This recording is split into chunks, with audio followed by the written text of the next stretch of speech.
Hey, buddy. How are you? You going to help me? I love it. Merry Christmas. We read this story, started to read this story last week. We read this story from the end back to the beginning this week. Last week, Pastor John talked about the story of the return of the wise men, and in particular, he read the story that we call the slaughter of the innocents.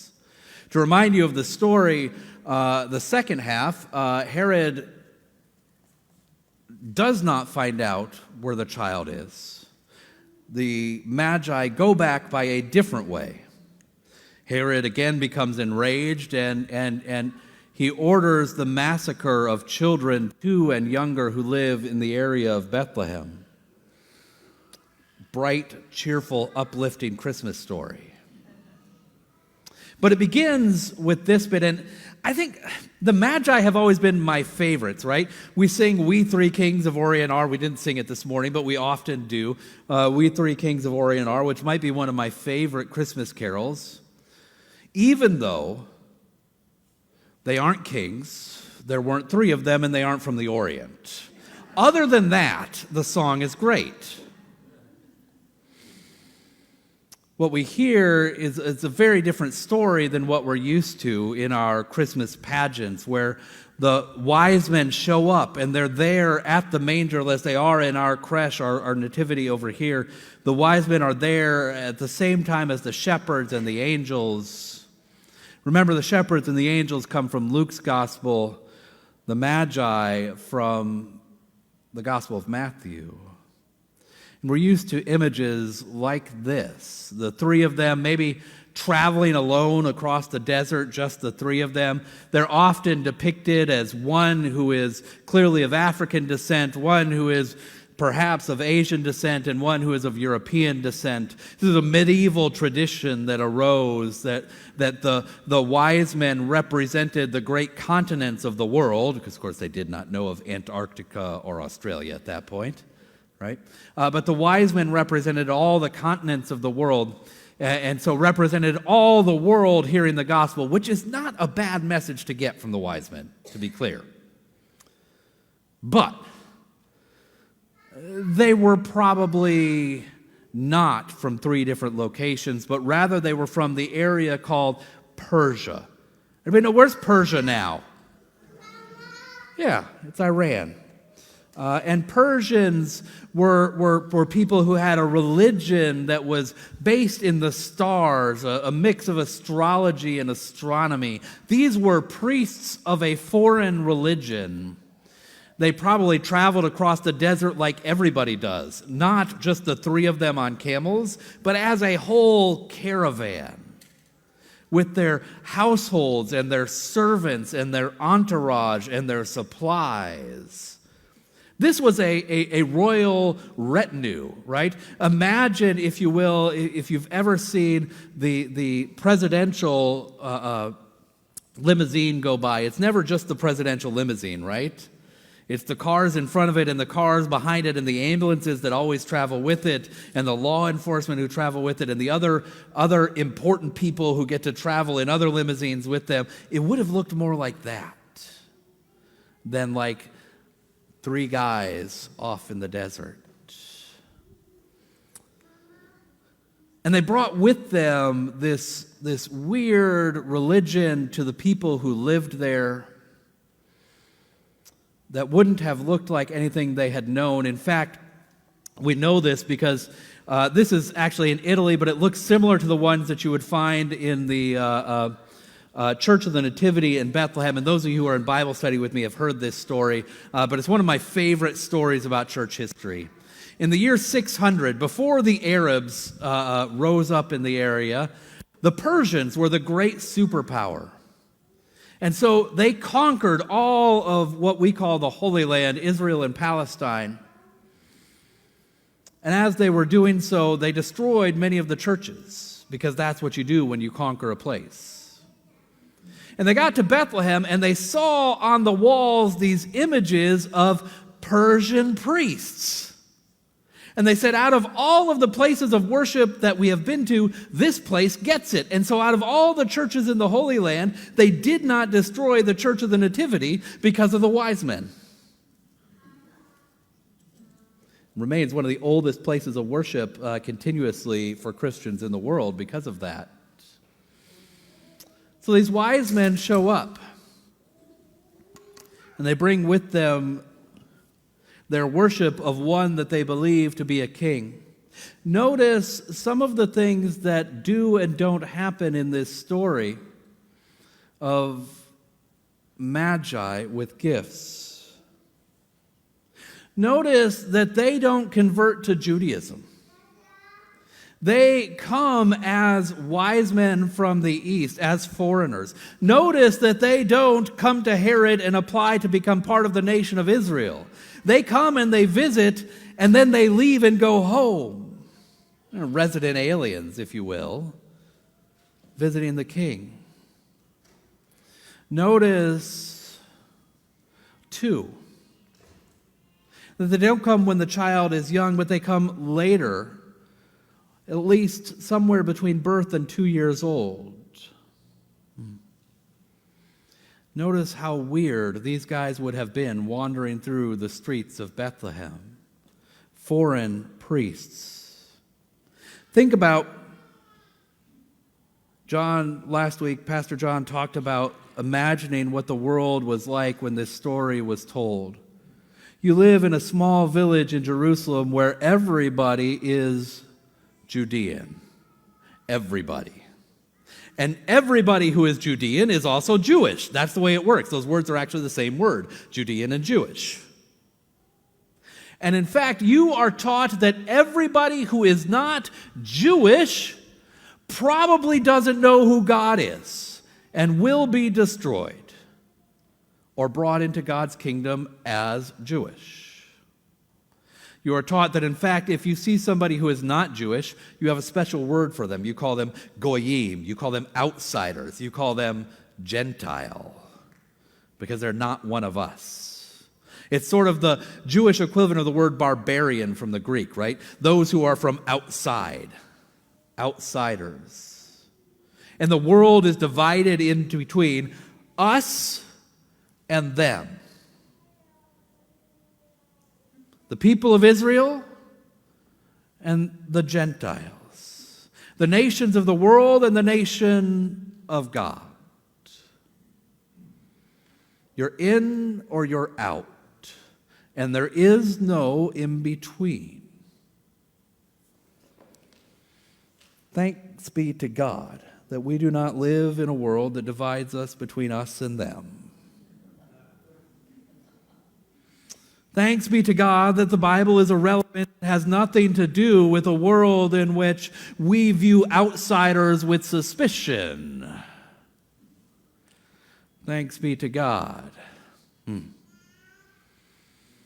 that we don't still denigrate and degrade followers of foreign religions.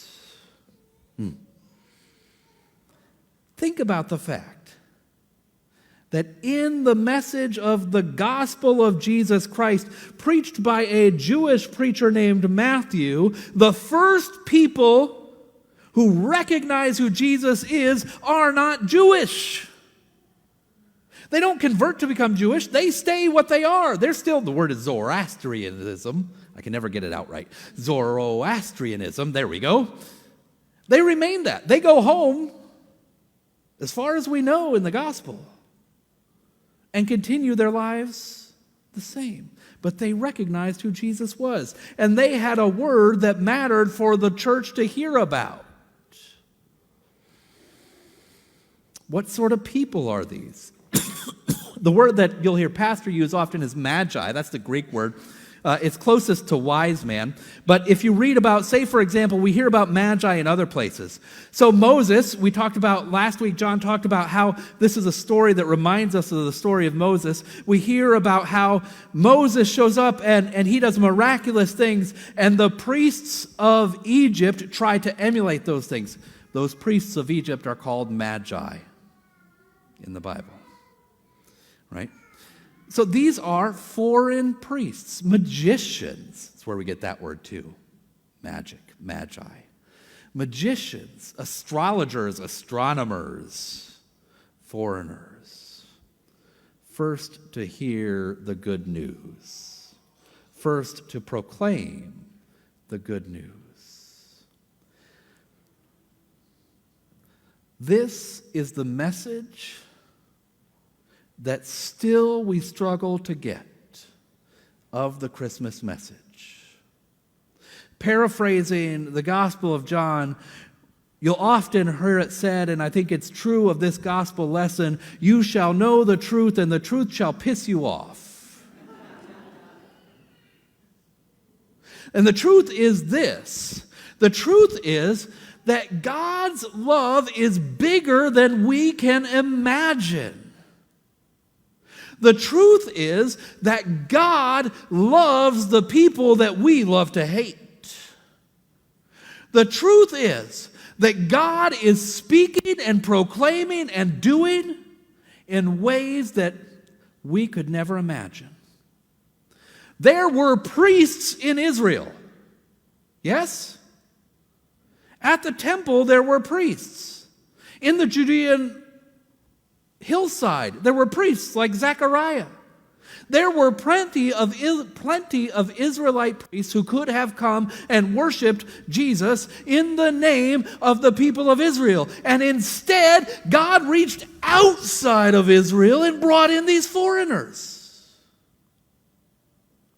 And it makes me wonder, who is God using to proclaim good news today? It makes me wonder, what voices outside of these walls of the church is God using to teach us about who God is? What people from faraway lands and disparate beliefs is God trying to show us? Through which people is God trying to show us about who God is?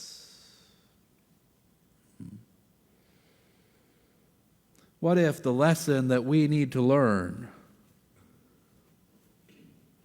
is being taught by a Muslim imam on a Friday night? What if the lesson that we need to learn is being taught by a Jewish rabbi on a Friday night? What if the lesson that we need to learn is being taught by a Venezuelan immigrant? What if the lesson that we need to learn is being taught by a Palestinian or Israeli child? God's love is bigger than we can imagine. Now, you might say, well, yes, it's bigger than some people can imagine, Pastor, but not me. I have this big, expansive sense of God's love.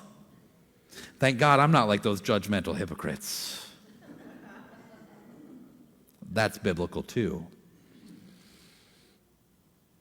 We went from the examples that Jesus had often of the Pharisees, right? Jesus would use these Pharisees as an example of people who set their sense of God too small. And Jesus tells the story of a Pharisee who's praying in the temple, and he says, thank God I'm not like that sinner over there. And there's still people like that, right? And then there's some of us who stand in the temple and we say, oh, thank God I'm not like that Pharisee over there. We've found our own people who are outside of God's love. We've found our own people who are beyond who we imagine God might speak through and show us about God's love. Epiphany, the word means revealing, making known, making manifest.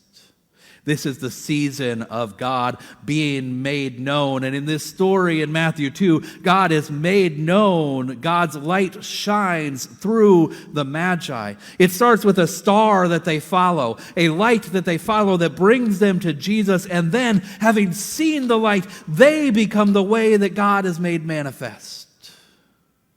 And that's the story. We who have seen the star, We who have followed the star, we who have witnessed the Magi and their worship, we are called now to be the ones who make God's love manifest in the world, to become the light that shines in the world, and to watch for all the other points of light where it might show up. To imagine God's love even bigger than it might be in our mind.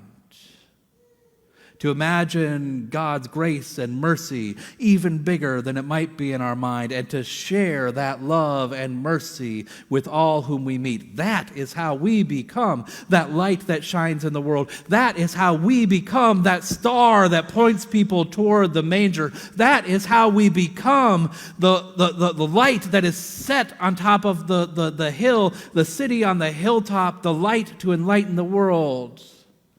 That is how we go about doing Christmas. Theologian and poet Howard Thurman said it this way: once the angels are gone, and the shepherds are gone, and the wise men are gone, once the animals have been returned to their pens, and the candles extinguished, then the work of Christmas begins. Then the work of loving our neighbors, caring for the immigrant among us, feeding the poor, and loving our neighbors. Then the work of Christmas begins.